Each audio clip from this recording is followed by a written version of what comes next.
Cédric Jubilard passe aux aveux. Il a écrit une lettre à son avocat. Absolument, lui qui a toujours nié une éventuelle implication dans la disparition et dans la mort de son épouse Delphine Jubilard. Cédric Jubilard a transmis ces dernières semaines une lettre manuscrite à ses deux avocats, Pierre et Guy Debuisson. Information révélée par nos confrères de la Dépêche du Midi. Dans cette lettre manuscrite, eh bien, il reconnaît formellement son entière responsabilité dans la disparition de Delphine Jubilard. C'était il y a désormais 5 ans. Dans cette lettre que nos confrères de la Dépêche du Midi ont pu consulter, eh bien Cédric Jubilard revient point par point sur cette soirée du 15 au 16 décembre 2020, soit la nuit de la disparition de Delphine Jubilard.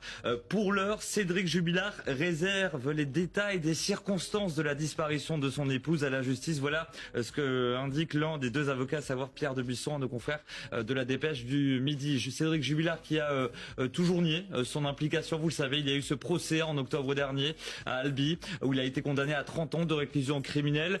Ses avocats de l'époque avaient décidé avec lui de faire appel, un procès en appel qui doit s'ouvrir le 21 septembre prochain à Toulouse. Et puis pour l'heure, il y a une grande inconnue, c'est où est-ce que Cédric Jubilard a caché le corps de Delphine Jubilard. Lui explique, selon nos confrères de la Dépêche, qu'il souhaite aujourd'hui donner une sépulture à leur petit garçon. Donc place désormais à la justice, aux déclarations qu'il va pouvoir faire au magistrat instructeur, donc dans les prochaines semaines sans doute, avec donc de nouvelles évolutions sur le processus judiciaire.